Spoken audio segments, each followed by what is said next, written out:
Cześć, dzień dobry, witam, ja jestem Szymon Adam, a to jest podcast ZAX Akademia. Przypominam, że ZAX Akademia to również portal edukacyjny. Możecie tam znaleźć artykuły, teksty, publikacje dotyczące prawa autorskiego. Jeżeli jesteście zainteresowani, to serdecznie zapraszamy. Dzisiaj rozmawiam z Hanią Rani. Cześć, Haniu. Cześć.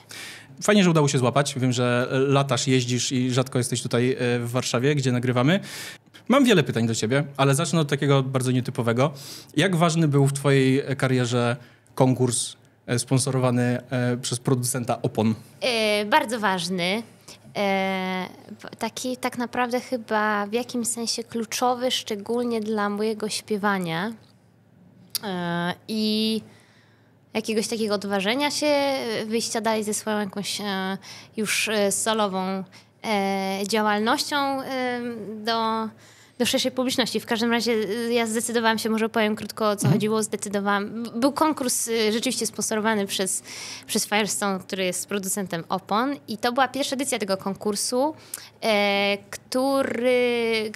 którego kuratorem, czy jakimś takim artystycznym dyrektorem była Brodka. I było to świetnie zrobione, wydaje mi się. I w jury też tego konkursu byli naprawdę świetni polscy, czy menadżerowie, czy agenci koncertowi i tak dalej. Więc ta pierwsza edycja była rzeczywiście jakoś tak bardzo fajnie przemyślana i wydawała mi się wtedy niezwykle atrakcyjna, i konkurs był prosty, po prostu trzeba było wysłać piosenkę. I ja wysłałam rzeczywiście piosenkę, w sensie nie utwór instrumentalny, którym głównie się wcześniej zajmowałam, tylko piosenkę, i to o tyle było ryzykowne posunięcie, że ta piosenka była z moim głosem, tylko z tego względu, ja w ogóle bardzo lubię, od początku jakby też pisałam piosenki, ale nigdy nie śpiewałam, ponieważ wydawało mi się, że jakby nigdy tego nie studiowałam, nie uczyłam się tego, więc jakby się do tego nie nadaje. Ale akurat ta jedna została nagrana przeze mnie, bo nikogo nie było innego, kto chciałby to nagrać. I uznałam, że ona była całkiem okej, więc wysłałam tą piosenkę, no i bez jakichś wielkich ambicji czy nadziei, więc bardzo dużym było dla mnie zaskoczeniem, że wybrano mnie. Wydaje mi się, że to było finałowa trójka, tak? Jakoś tak to wyglądało. Już tego nie pamiętam, no było lata temu. Jak się przygotowywałem, to przeczytałem, że wygrałaś mając chyba ponad 50% głosów internautów, więc to było chyba takie duża przewaga. Zdystansowałaś raczej konkurencję wtedy.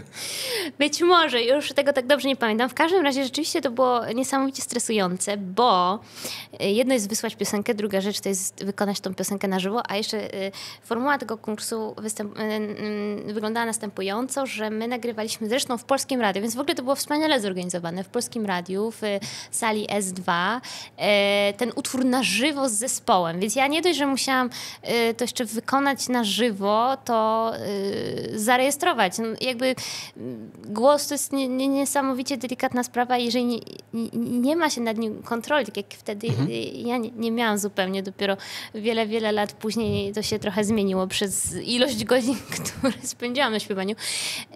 No to wtedy to było zupełnie jakieś takie, mi się wydaje, dosyć pokraczne i przede wszystkim okupione wielkim stresem. I byłam przerażona, no ale znowu zdecydowałam się podjąć to wyzwanie. To jest prawdopodobnie jakaś moja cecha charakteru, że podejmuję wyzwania. I co najgorsze, właśnie wygrałam ten konkurs, więc najgorsze w sensie dla mnie, że nie dość, że jeszcze musiałam przejść ten jeden stres, to jeszcze był kolejny stres, czyli występ na openerze, i to była taka scena w takim troszkę przypominającym food truck, kontener z jakiegoś rodzaju blachy. Tak, jest tam i taki. my tam nawet sprowadziliśmy pianino z mojego domu i zmieścił się tam kwintet smyczkowy, pianino i ja. No i to był mój pierwszy występ na openerze, dla jakichś pewnie 50 osób, które przyszły wtedy, i to było fenomenalne. To był pierwszy moment, w którym się dowiedziałem o twoim istnieniu, i tak mówię, okej, fajna muza, ale jest to jednak konkurs producenta opon, bo wiesz, miałaś taką łatkę w mojej głowie. Naprawdę? Tak, byłaś tą dziewczyną, która wygrała ten konkurs, i to był chyba jakiś 2017. 2 lata później organizowałem taki taki festiwal łączący internet ze światem sztuki, to było na żywo. Tak. No i tak pomyślałem sobie, a może ta dziewczyna od tych opon I nawet byłem w kontakcie z twoim zespołem, chyba z Beatą, zdaje mi się. Tak. I wtedy jakoś nie udało się tego zorganizować, natomiast miałem takie podejście. No i trzecim takim momentem, w którym przypomniałem sobie o twoim istnieniu już w takim kontekście, który zrobił na mnie duże wrażenie, no to był ten Hideo Kojima, który nagle wrzuca... Czyli niedawno. Tak. Czyli miałeś taką gigantyczną przerwę. Nie, no w międzyczasie oczywiście śledziłem te rzeczy, natomiast takie punkty, takie kamienie milowe, to w mojej percepcji Hania Rani to jest ta dziewczyna, która przeszła od tych opon do Hideo Kojima. Jestem wielkim fanem gamingu, gier. I to wiem, że to była duża rzecz. Ja nie wiedziałam o istnieniu tego człowieka, ale wiem, że to była bardzo duża rzecz. Wiele osób rzeczywiście jakoś do tego... Potem oczywiście się nauczyłam. W ogóle on też prowadzi fenomenalnie te swoje social media i wrzuca tam rzeczy, które po prostu lubi, słucha albo w taki bardzo nietypowy sposób, więc to też wiem, że zarezonowało z taką częścią publiczności, która może wcześniej No i tak pojawia. trochę mówię o tym po to, żeby pokazać dystans czasowy, który minął, bo ten konkurs był w 2017. Ten Hideo Kojima z tym swoim postem... W zeszłym roku chyba. 2023? 23 albo 22, chyba 23, z tego co pamiętam, więc to jest 5-6 lat. I jednak ten progres, który wydarzył się w twoim życiu, jest zawodowym, jest imponujący. I nie męczycie cały czas targanie tego pianina, tych gratów, tego sprzętu na scenę, bo latasz po całym świecie i grasz trasę, widziałem koncerty w Toronto w ogóle, wiesz, za oceanem. Jaki to jest proces logistyczny w twoim przypadku? Bo no nie jesteś, wiesz, wokalistką, która wychodzę, śpiewam i tyle, nie wiem, hip-hopowcem, tylko jednak masz trochę tego sprzętu i tak chciałem się dowiedzieć, jak to się zmieniło przez te 6 lat. No rzeczywiście zmieniło się, stało się bardzo profesjonalne, więc dzisiaj tak naprawdę to nie jest aż tak bardzo skomplikowane, bo po prostu zajmują się mną i ja współpracuję z grupą niezwykle doświadczonych i profesjonalnych osób, którzy po prostu specjalizują się właśnie w takich, czy jeszcze większych, czy jeszcze bardziej skomplikowanych koncertach i tak naprawdę rzeczywiście jest to trudna rzecz, ale w pewnym momencie wydaje mi się, że jest bardzo ważne, a tak naprawdę w mojej karierze od początku to było bardzo ważne, że miałam to szczęście, że zaczęłam pracować z bardzo mądrymi, z bardzo doświadczonymi ludźmi, którzy wiedzieli, gdzie idę. Nie tylko gdzieś tam cieszyli się tymi jakimiś mniejszymi, większymi sukcesami, tylko wiedzieli, jak ta droga się układa i co jeszcze mnie czeka, albo gdzie można być, jak te właśnie, tak jak mówisz, ta logistyka nawet, bo to jest też ciekawa część tych koncertów, kiedy one się rozrastają, ale też stają się coraz bardziej profesjonalne, w tym sensie, że w pewnym momencie artysta jeździ rzeczywiście z całym swoim sprzętem i tak jak w Europie, my rzeczywiście jeździmy z wszystkim, z każdym małym kabelkiem, a przecież kolejny etap, który też nie jest jakoś bardzo daleko, bo to jest, wydaje mi się, prawdopodobnie jakiś przyszły rok albo coś takiego, gdzie się jedzie też z własnym systemem nagłośnieniowym. I tak to wygląda, więc rzeczywiście brzmi to niesamowicie, ale tak naprawdę to jest jakaś praktyka, z której korzystają wszyscy powoli, ponieważ wynajem sprzętu za każdym razem, czy właśnie podróżowanie samolotami. Teraz podróżujemy na lądzie, tak zwanym nightlinerem, w którym też śpimy, w którym właśnie mamy ten cały sprzęt, do tego mamy przyczepę. I wiadomo, że wielcy artyści typu Beyoncé ma takich 40, czy tam ma 40 ciężarówek i 2 takie nightlinery, więc tak to wygląda. I po prostu są ludzie, którzy się tym zajmują, wiedzą jak to wygląda i się w tym specjalizują i są bardzo mądrzy i sprytni i potrafią ci doradzić i powoli też przez te wszystkie lata budujesz swój zespół. Najpierw zaczyna się od reżysera dźwięku, potem jest tak zwany, czasami light engineer, czyli świetlik po polsku, jest dosyć śmiesznie, może to się nazywa. Potem jest tour manager, potem jest ktoś jeszcze na scenie i tak dalej. No i buduje się ten taki zespół trochę jak tak naprawdę przy produkcji filmowej czy produkcji nagrania A co było u początku tego? W sensie, bo mówisz już teraz o tym procesie, który się rozrasta, który jest duży, który już działa, no na początku ale interesuje mnie ten moment takiego, wiesz... Rzeczywiście, to była moja długa dygresja. No na początku rzeczywiście było bardzo dużo i to myślę nadal się dzieje, to też trzeba mieć w sobie taką dozę cierpliwości i jakiejś może skromności albo być przygotowanym na to przede wszystkim, że kiedy jadę do nowego terytorium, to jadę tam po raz pierwszy, muszę się, że tak powiem, dobrze zaprezentować i bardzo prawdopodobne, że będę grała w gorszych warunkach dla mniejszej publiczności, że na przykład nie mogę przyjechać ze swoim całym zespołem, bo jest to niemożliwe finansowo ze względu na budżet, tylko na przykład z połową, tak jak w Stanach robiliśmy tą trasę w połowie składu, bo to jest niezwykle droga impreza rzeczywiście i dopiero za trzecim razem czy za czwartym razem, jak się przyjeżdża do Stanów, to już można wejść na taki pułap, kiedy ta produkcja może też wyglądać trochę inaczej, może być trochę właśnie bardziej zrelaksowana dla artysty. Ale na początku no to wyglądało wszystko, było bardzo, że tak powiem, napędzane moją jakąś motywacją i moich przyjaciół, którzy mi niesamowicie pomagali i często, nie wiem, właśnie takim kierowcą na trasie, wtedy jeszcze osobowego samochodu, czy kierowcą, tour managerem jednocześnie. Po prostu byli moi przyjaciele, którzy byli albo freelancerami, albo nie wiem, często właśnie jakimiś projektantami, ilustratorami, którzy byli w stanie troszkę pozwolić sobie na takie dłuższe wyjazdy, albo na przykład mieli czas, żeby taką przygodę przeżyć, więc zaczynało się to rzeczywiście od bardzo skromnego tak naprawdę i składu, i sprzętu, z którym jeździłam. Ja pamiętam, miałam taką malutką jedną walizeczkę. O, do tego chciałam dotrzeć. Tak, właśnie. miałam jedną małą walizeczkę, miałam swoich parę mikrofonów i parę takich pick-upów, to są takie kontaktowe mikrofony. Grałam na jednym instrumencie, na jednym pianinie. Teraz w ogóle sobie nie wyobrażam grać na jednym pianinie. Mieliśmy jeden mikrofon wokalowy i to było wszystko. I nadal soundcheck trwał 5 godzin, bo zawsze było coś można było poprawić. Dzisiaj też soundcheck trwa 5 godzin, więc to jest zabawne. I nawet wspominaliśmy to. Też moja reżyserka dźwięku, z którą nadal jeżdżę, Agata, powiedziała, że ty zawsze opowiadasz w tych wywiadach czy w rozmowach o tym, co robimy fajnego, ale powiedz mi o tym, co było okropnego.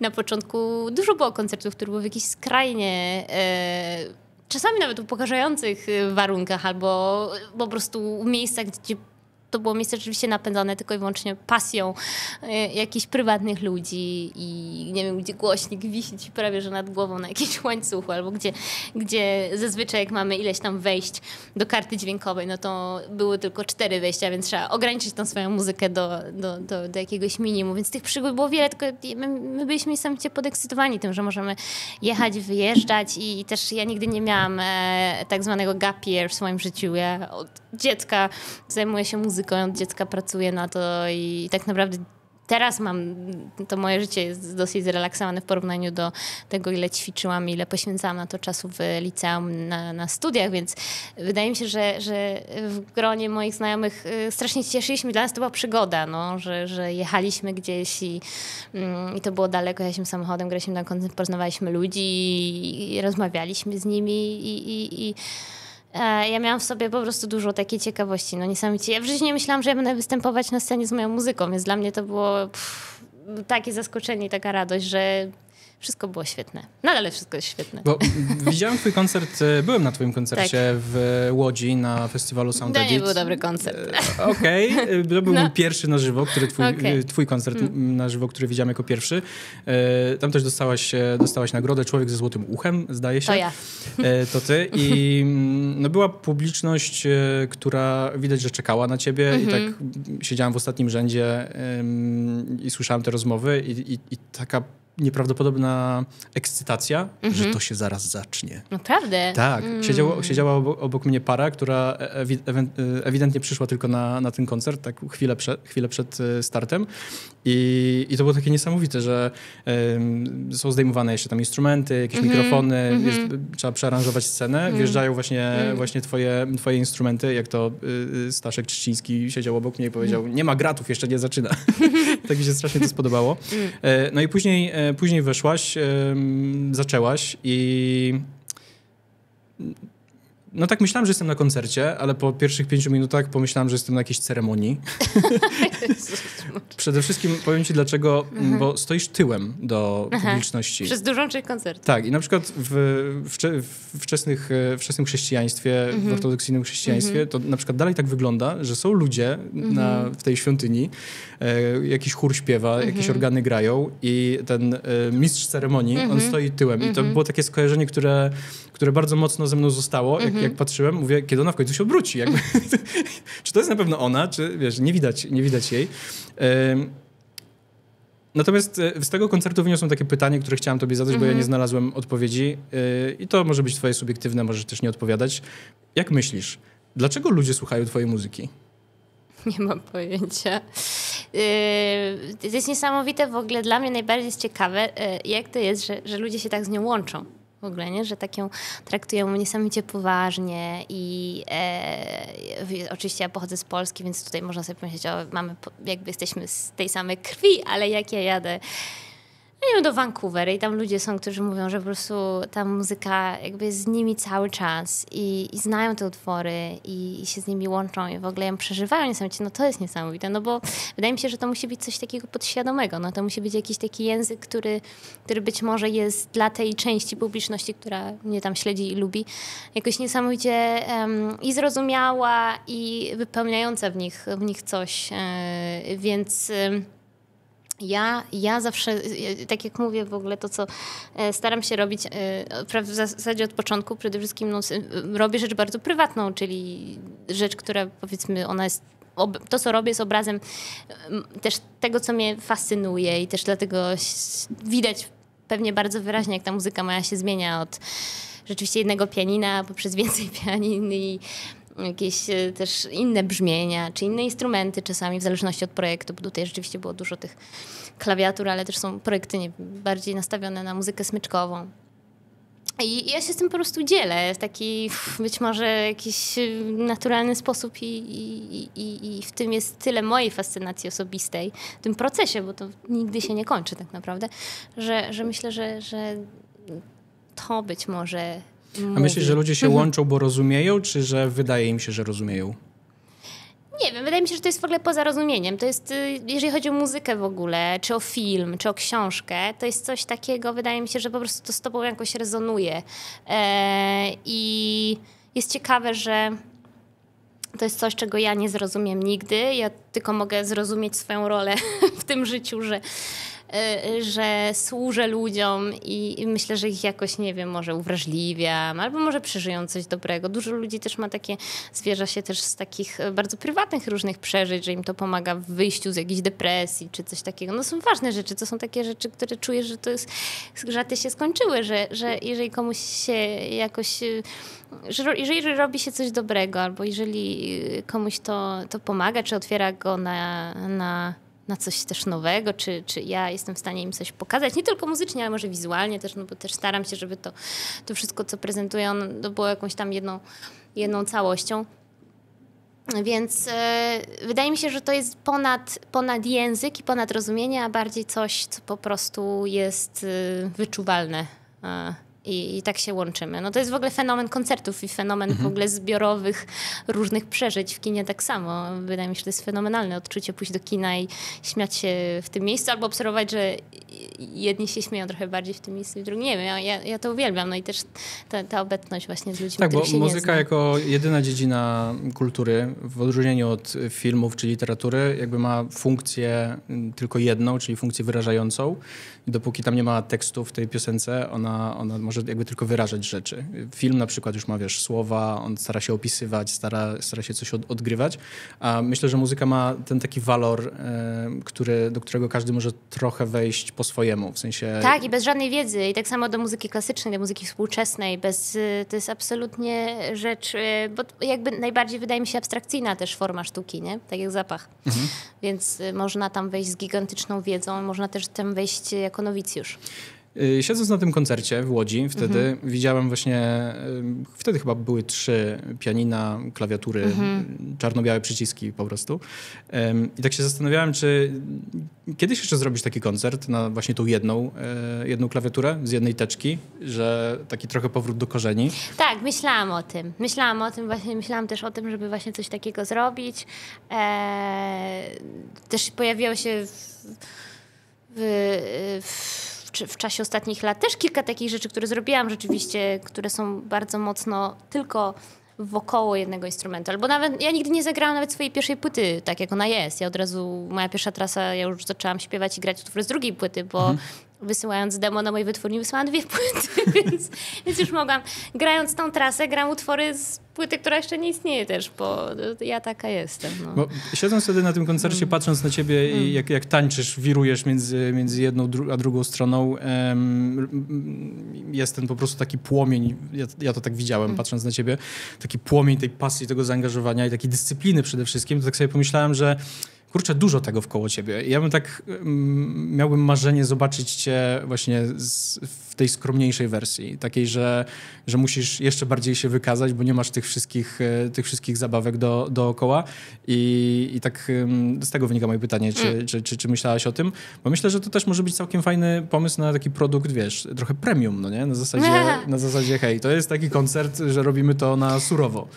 No tak, no też trzeba pomyśleć, co się chce z tym zrobić. Ja jakby myślę, że dalekie jest mi myślenie od produktów, bardziej myślę sobie, co ma wartość i bardziej w las robię to, co robię, to po prostu zależy mi na tym, żeby to miało jak najwięcej jakiejś takiej po prostu wartości i właśnie nie było tym produktem, bo tych produktów mamy dużo naokoło siebie, tylko jak najbardziej wychodzić poza to, więc jeżeli rzeczywiście zdecyduje się na taki koncert, to czym on ma być i jak on ma wyglądać, jak on ma brzmieć, czym w ogóle ono jest dla mnie i co prezentuje i tak dalej, więc dużo jest takich pytań, na które trzeba się odpowiedzieć, żeby one były jak najbardziej sprecyzowane, bo wszystkie rzeczy, które nie są sprecyzowane, zawsze będą po prostu miałkie i jakiekolwiek. No, Czyli nie zostawiasz miejsca na przypadek? Przypadek zostawiam tylko muzyce, w sensie improwizacji i tak dalej, ale całą resztę wydaje mi się trzeba... Przede wszystkim ten cel i to, co się chce powiedzieć, musi być dosyć mocno sprecyzowane, bo inaczej jakby ty też nie masz w sobie takiej potrzeby, żeby no, jeżeli ja nie wiem, co ja mam powiedzieć, no to dlaczego ja mam wychodzić na scenę? To będę już dukać słowami i rzucać, które znam. Bez sensu, no nie zostanę nigdy w życiu jakby zrozumiana. I to tak masz od początku, czy pracowałaś nad tym i to się pojawiło w pewnym momencie? Wydaje mi się, że to jest gigantyczny wpływ mojej pierwszej nauczycielki, z którą spędziłam 12 lat zresztą w szkole muzycznej w Gdańsku i dla niej to było niesamowicie ważne. W ogóle wydaje mi się, że to jest abstrakcyjne, że ja trafiłam na nauczyciela, który 7-letniemu dziecku mówił, że najważniejsze w muzyce jest to, żeby znać treść i po prostu wiedzieć, co się powie i że lepiej, jeżeli nie masz nic do powiedzenia, po prostu nie graj i idź, zajmij się czymś innym. I myślę, że to był w ogóle mój najważniejszy pedagog tak naprawdę i o którym się jakoś najmniej wspomina, bo potem zawsze się wspomina o tych ostatnich albo o tej wytwórni największej, a nie o tej pierwszej i tak dalej, tych właśnie pierwszych, tej firmie opon, która we mnie też zastrzegła jakąś tam iskierkę i która mi bardzo pomogła, szczególnie właśnie myślę wtedy o gronie ludzi, których oni zaprosili, o Brodce i tam zresztą właśnie tych gronie menadżerów, z którymi potem się wiadomo przecinaliśmy cały czas. No, ale mam wrażenie, że ten mój początek był niesamowicie ważny, a poza tym mój dom, bo moi rodzice uwielbiają muzykę. No, muzykę po prostu świętością, chociaż się muzyką nie zajmują, ale mój ojciec na przykład w wieku 5 lat zabrał mnie na koncerty internet, bo uznał, że jakby to jest najważniejsza rzecz w moim życiu, żeby zobaczyć choć raz w życiu koncert Tiny Turner. Nie wiem, ile rodziców dzisiaj zabrałoby na taki gigantyczny stadionowy koncert 5-letnie dziecko, gdzie jest w ogóle gigantyczny tłum. I w ogóle jest ciekawe, bo rzeczywiście już potem w życiu nie miałam okazji, ona też niedawno zmarła. Tak. I też uważam, że to było to z takich właśnie ważniejszych przeżyć, nawet to, że ta sytuacja tłumu i tych ilości karetek, moja mama jest lekarzem, więc ona gdzieś tam w karetce była, dlatego się udało w ogóle bilety załatwić, to był 95 rok. Ale w ogóle jakby no nie wiem, no też uważam, że to jest niesamowite, że moi rodzice uważali, że to jest jakby podstawa mojej jakiejkolwiek edukacji, że ja muszę to zobaczyć, że to jest po prostu genialna artystka. Przed rozmową pytałaś, czy będziemy rozmawiać o rodzicach. Ja powiedziałam, że nie. No, ale oni są ważni. No, oni nauczyli mnie tego fanów z muzyki, bo rzeczywiście to jest istotne. Mam takie pytanie, co byś zmieniła? W sensie od tego momentu, powiedzmy, tych opon gdzieś w koło, opon. To co byś zmieniła? Co było takim momentem albo czynnikiem, który partycypował w rozwoju twojej kariery, z którego byłaś niezadowolona? Na przykład, nie wiem, sposób, w którym myślałaś, czy jakby team, z którym współpracowałaś. Nie chodzi mi oczywiście o, nie wiem, nazwiska, tylko o wyłapanie takich rzeczy, na które byłaś wrażliwa i po wyeliminowaniu których, udoskonaleniu których twoja kariera poszła dalej w dobrym kierunku, z którego jesteś zadowolona. Chodzi mi o to, żeby, wyłapać taki tip, jeśli słucha nas młody początkujący. Ja nie wiem, czy to jest dobre pytanie, bo wydaje mi się, że jestem przykładem w ogóle na to, że dużo rzeczy właśnie bardzo mądrze i myślę, że ja mam bardzo dużo szczęścia przede wszystkim, ale że te rzeczy się niesamowicie ciekawie rozwijają. I nawet jeżeli są różne błędy albo sytuacje dla mnie niekomfortowe, to one też są potrzebne. Nie wiem, nawet myślę, jeżeli chodzi o dobranie sobie zespołu, to nie o to chodzi, że ci ludzie są mniej profesjonalni, tylko po prostu każdy z nas ma inną osobowość i też trzeba zrozumieć to, że bycie miesiąc w trasie z tymi samymi ludźmi to jest bardzo taka specyficzna sytuacja i to jest tak jak dobieranie sobie czy przyjaciół, czy nawet inaczej niż przyjaciół, bo przyjaciele, tutaj też mamy tę sytuację zawodową, więc po prostu musimy się dobrać dobrze w zespole i też po prostu się w ten sposób dotrzeć, tak na tym też poziomie bardzo mocno zawodowym, czy to nam sprawia i przyjemność, czy nas rozwija, przede wszystkim czy umiemy siebie wzajemnie też szanować i czy nasza ta dynamika taka codzienna jest czy podobna, czy właśnie uzupełniająca się, że ktoś jest taki bardziej, nie wiem, potrzebuje motywacji, więc jest ten drugi, który go ciągnie i tak dalej, więc nie wiem, czy myślę, że w ogóle błędy są potrzebne i pewnie bez nich też. Powiem tak, na przykład, dla przykładu, dla mnie było bardzo ważne, żeby przejść też tą drogę grania w innych zespołach, grania w ogóle w zespole, żeby zdać sobie sprawę, że ja najlepiej się czuję tworząc swoją własną muzykę, jakby skupiając się na tej mojej solowej karierze i przy okazji co jakiś czas wtedy z wielką przyjemnością dołączam do jakiegoś projektu z innym artystą, bo wtedy mam też tą swoją jakby sferę, która bardzo jest dla mnie ważna i jakby karmi te różne takie dla mnie rzeczy, pewnie jakieś dla mojej jakiejś takiej artystycznej sfery, ale też i wtedy mogę skoczyć z takim większym zrozumieniem i z większym luzem do tych projektów z innymi ludźmi, więc nie wiem, czy pytanie o błędy jest właściwe. Bardziej może właśnie o te dobre rzeczy.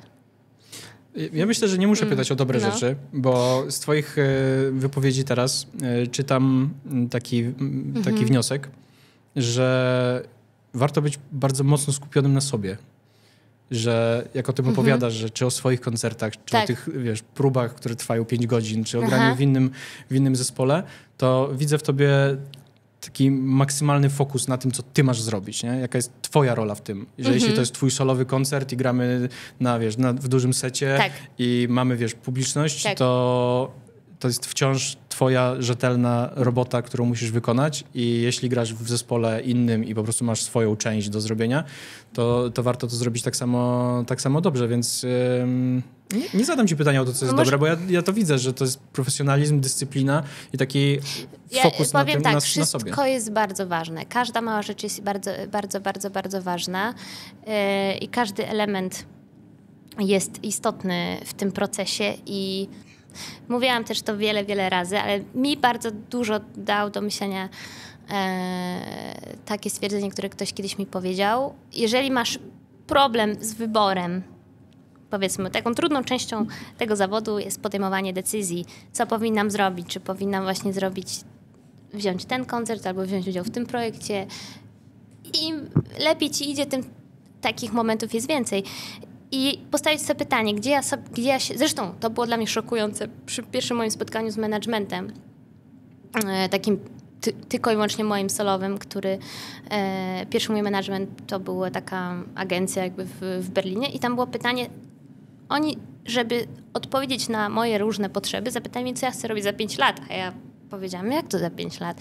No, on powiedział, no bo są takie opcje. Możesz bardziej chcieć być kompozytorem, możesz bardziej chcieć... Ja w życiu nie słyszałam o takich rzeczach w Polsce w ogóle, że ktoś może mnie zapytać i w ogóle, że są, po pierwsze, że są opcje dla muzyków, że to nie jest tylko i wyłącznie nagrywanie albumu i granie trasy, że bycie muzykiem, bycie artystą może rozwinąć się w tak wiele różnych sposobów. I tak samo w ogóle wydaje mi się, że z każdą dziedziną, czy można być producentem muzycznym, można pisać dla innych ludzi, można grać w zespole, można pisać muzykę do filmu, można pisać muzykę do teatru, można nagrywać albumy i grać koncerty i w tym się czuć najlepiej, więc tyle tych jest opcji i właśnie w tym podejmowaniu decyzji tak mi pomaga przynajmniej pomyślenie sobie, gdzie ja siebie widzę za 5 lat i czy to ta jedna rzecz, która jest czasami kusząca, na przykład ze względu, nie wiem, bo jest dobrze płatna, albo po prostu karmi moje ego, czy ona mnie doprowadzi do tego miejsca, gdzie ja się widzę za 5 lat. Że rzeczywiście to, czego naprawdę bardzo, bardzo mocno chcę. No w tym momencie, to się, oczywiście też się zmienia przez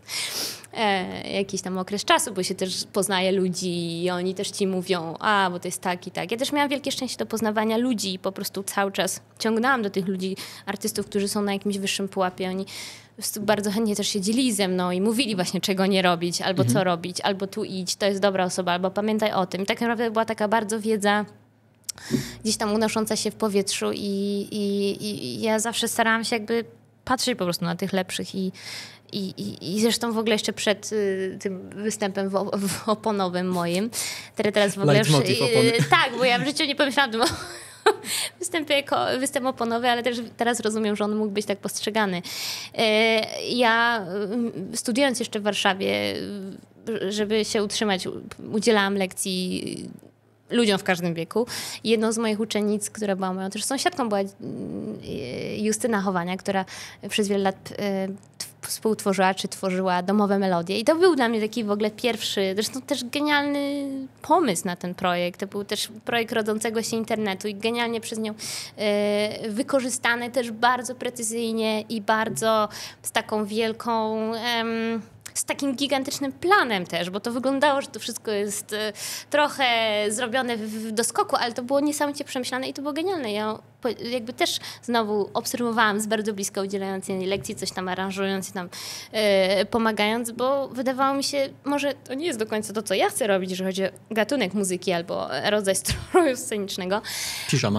Piżama, ale w sposób jakby konsekwencja i właśnie precyzja i takie skupienie na tym, jak to ma wyglądać i że to nie jeżeli się puści trochę, to wtedy też, bo to jest jak po prostu ja przytaczam do filmu, ale tak mi się to kojarzy, że mi się wydaje, że ludzie sobie nie zdają sprawy, że rzeczywiście trzeba zbudować trochę cały swój świat, czy tak jak książkę się opowiada, no budujesz cały gdzieś tam swój świat i to nie o to chodzi, żeby się przebierać na scenie, ale żeby być w tym precyzyjnym, bo te wszystkie momenty, traki niedopowiedziane, one nie są niedopowiedziane w taki artystyczny sposób, że zostawiają cię z pytaniem, idziesz potem do domu i myślisz, tylko one po prostu zostawiają tą publiczność z czymś, co się szybko zapomina. Tak mi się z czymś ulotnym. No, tak. czyli fokus. Jakby ja widzę w tym, co mówisz, takie po prostu skupienie na sobie, na celu i na sensie tego, co się wykonuje. Myślę, że to jest fajny message dla naszych słuchaczy. Natomiast trochę do tych filmów i do tych innych terytoriów chciałem przejść, bo wchodzę na twoją stronę i widzę... Na haniarani.com?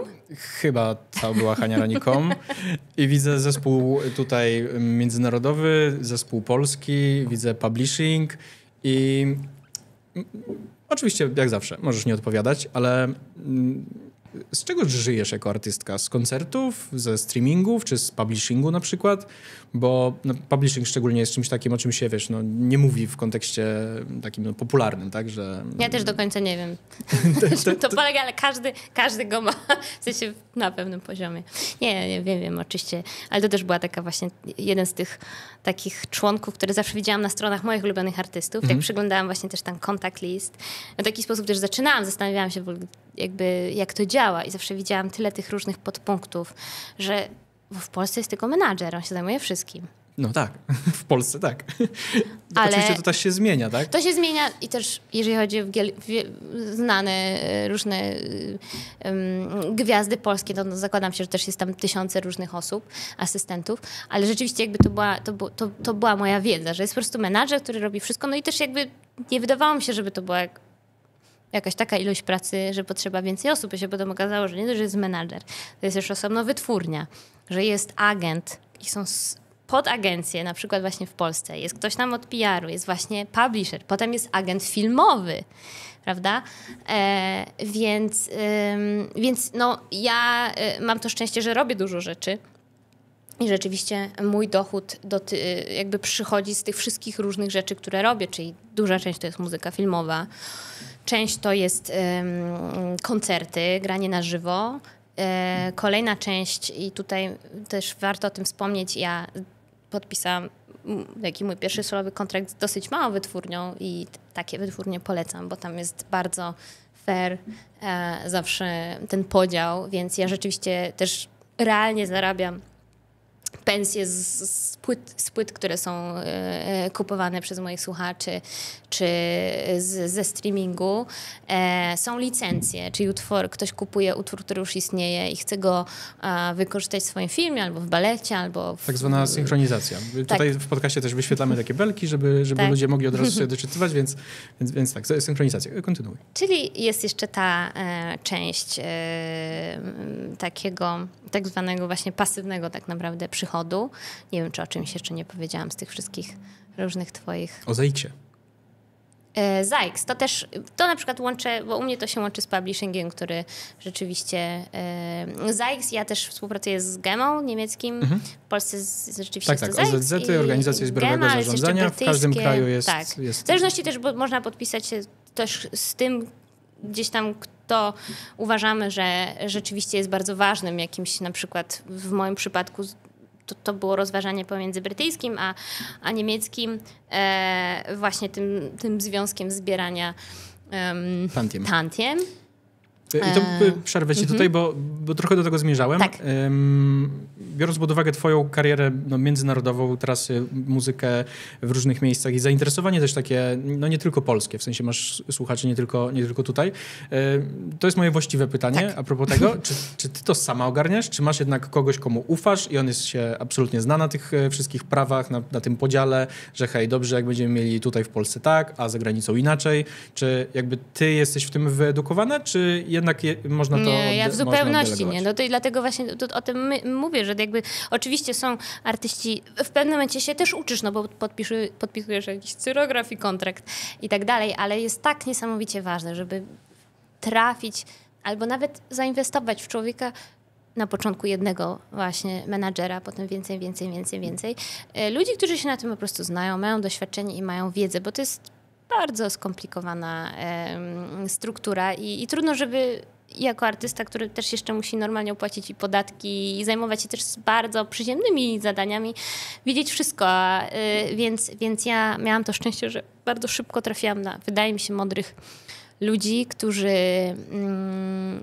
też uwrażliwili mnie na to, że to jest ważne. Już nie mówiąc w ogóle o też pracy, też bardzo ważna rzecz, pracy z prawnikami przy wszystkich większych kontraktach, nawet takich pierwszych, bo potem się okazuje, że za 10 lat nasza kariera niesamowicie poszybuje, my chcemy się wydostać z jakiegoś kontraktu wcześniejszego i wtedy zaczynają się problemy, albo że to są jakieś dożywotnie licencje i tak dalej, więc to, jeżeli tak właśnie mogę coś polecić, to są takie rzeczy, na których rzeczywiście, których nie można zostawić gdzieś tam, wierząc, że później, ktoś chce dla nas dobrze, bo zazwyczaj pierwszy kontrakt, jaki dostaniemy, jest zawsze najgorszą wersją tego kontraktu, nawet od ludzi, którzy bardzo chcą z nami współpracować, no bo taka jest procedura, zawsze się pokazuje jakiś taki basic. Takie są negocjacje, każdy chce, przeciągnąć w swoją stronę i dlatego właśnie jest ten podcast i dlatego też zadaję takie pytania, żeby to wyłapać, bo niektórzy wolą właśnie się edukować sami i być, taką orkiestrą we wszystkim, czyli wiedzieć o tych prawach i samemu podejmować te decyzje, ale fajnie też, że mówisz o tym, że to nie jest jakby konieczność, że można właśnie zainwestować w człowieka i ten proces gdzieś zaprogramować tak, że masz to wsparcie, więc to jest taki message, który chcemy przekazywać dalej, żeby przede wszystkim być świadomym, bo to, o czym ty mówisz, bazuje i stoi na świadomości, tak? Czyli prawnicy, tutaj team w Polsce, za granicą inny i żeby gdzieś dochodzić do tego w głowie, nawet jeśli trzeba to outsourcować, prawda? Tak, na pewno wiedza jest niesamowicie ważna i zawsze, tak jak powiedziałeś, nie każdy może do tego ma predyspozycję, żeby zorientować się we wszystkich prawach, które są bardzo zmienne i są bardzo miękkie i to też w każdym kraju to jest właśnie problem też praw autorskich, właśnie jak to zinterpretować czasami i tak dalej.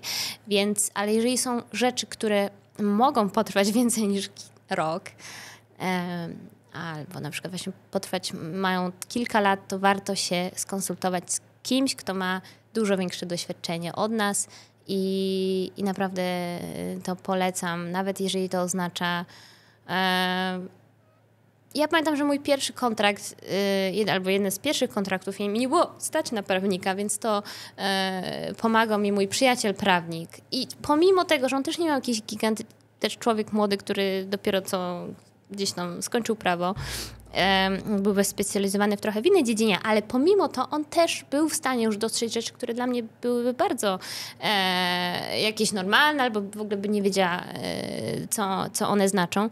Więc zawsze na początku na pewno jest ktoś, jeżeli wiadomo, że początek jest strasznie trudny, bo to jest jakby gigantyczny czas, kiedy w ogóle się nic nie zarabia tak naprawdę i to jest bardzo, bardzo trudny moment, bo mało kto może sobie na to pozwolić, albo tak jak ja, no ja po prostu też miałam jakiś gigantyczny może zapas energii, że po prostu tutaj robiłam trochę coś, tutaj coś i jakby cały czas po prostu zarabiałam sobie na to hobby, które w pewnym momencie stało się moją pracą. Ale zawsze jest, myślę, że takie wychodzenie też do ludzi, do swoich przyjaciół, do swoich znajomych, czy do ludzi, którzy właśnie robią czy wideo, czy nagrywają. I ten początek dla obu stron może być dobry, tak? Nawet jeżeli nie jesteśmy w stanie im jakoś normalnie w pełni zapłacić i też czasami może wiąże się to ze strachem, że boimy się na przykład zapytać profesjonalnego prawnika, bo uważamy, że po prostu jesteśmy tak głupi w tej sferze, albo może ten kontrakt jest tak mały, że nie warto kogoś zapytać, ale szczególnie nigdy się nie wie, co się wydarzy. I na przykład świetnym przykładem jest pierwsza wydana przeze mnie płyta z Dobrawą Czocher, zresztą Biała Flaga, która po 10, może nie po 10, ale po kilku latach od wydania została wznowiona przez Deutsche Grammophon. Myślę, że Grzegorz Ciechowski w życiu by się nie spodziewał, że jego twórczość zostanie wydana przez Deutsche Grammophon na winylu i jeszcze raz zrobiliśmy mix i mastering, więc to była wspaniała historia.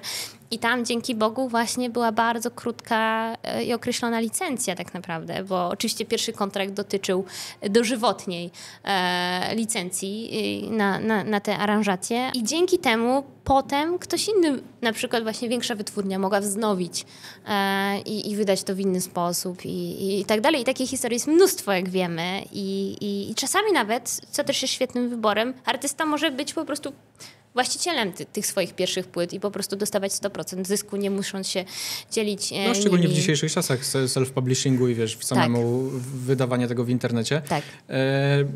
Trochę już kończąc, tak podsumowując to, co powiedziałaś, my trochę po to robimy właśnie ten projekt, żeby był taki portal, żeby taka Hania te kilkanaście lat temu mogła z tym swoim przyjacielem prawnikiem po prostu odnieść się do takich artykułów. Taką mamy misję. Bardzo się cieszę, że się udało nam spotkać, ale jeszcze chcę cię zapytać tak o... Co teraz? W sensie, co robisz w kontekście muzycznym, bo mieliśmy nie gadać o muzyce, ale jednak chcę do tego wrócić. Gdzie pędzisz teraz? Trochę kontynuuję to, co zaczęło się w zeszłym roku, czyli przede wszystkim nadal promujemy płytę Ghost, czyli trzecią moją solową płytę, więc ona wiąże się z koncertami. W tym roku też będę miała trochę więcej czasu, więc chcę też poświęcić się projektom filmowym i nad jednym z nich właśnie teraz pracuję, a przy okazji w zeszłym roku też premierę miał taki zupełnie inny utwór, jeżeli chodzi o kolekcję tej mojej twórczości, czyli pierwszy symfoniczny mój utwór, czyli koncert na orkiestrę symfoniczną, na fortepian i orkiestrę symfoniczną. No i chciałabym go bardzo pięknie nagrać. Mam też trochę takich różnych pomysłów z tym związanych, więc to jest taki projekt tego roku i też bardzo trudny, jak się domyślasz, produkcyjnie, no bo wymaga zaangażowania prawdziwej orkiestry i tak dalej, więc to są zupełnie inny rodzaj pracy i w ogóle inny styl pracy. Ale wchodzisz w to bez trwogi, widzę, z uśmiechem.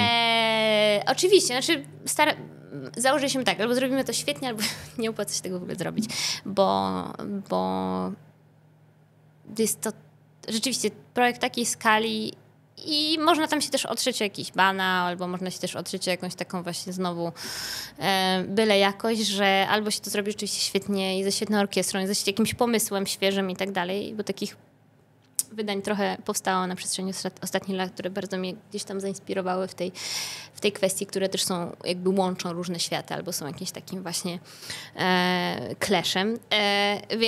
Więc po prostu wiem, że to nie będzie jakoś łatwe, ale chciałabym temu właśnie się przyjrzeć, bo mi się wydaje, że to jest jakiś taki też może moment w moim życiu, gdzie takie bardziej skomplikowane rzeczy mnie interesują. To ja ci życzę powodzenia. Mam nadzieję, że się spotkamy za, nie wiem, rok czy kiedyś i będziesz mogła o tym opowiedzieć więcej, jak to wyszło. Właśnie. Bo ja tak trochę niby tutaj rozmawiamy z artystami muzycznymi, ale tak staram się nie gadać o tej muzyce i bardziej mnie interesują te emocje, które ci towarzyszą, bo jestem przekonany, że sobie świetnie z tym poradzisz, że to będzie po prostu ta jakość, którą obserwujemy w innych projektach, więc mam nadzieję, że uda nam się złapać jeszcze kiedyś i zobaczyć, jak ten czas wpłynął na twoją twórczość i jak te projekty w końcu wyszły.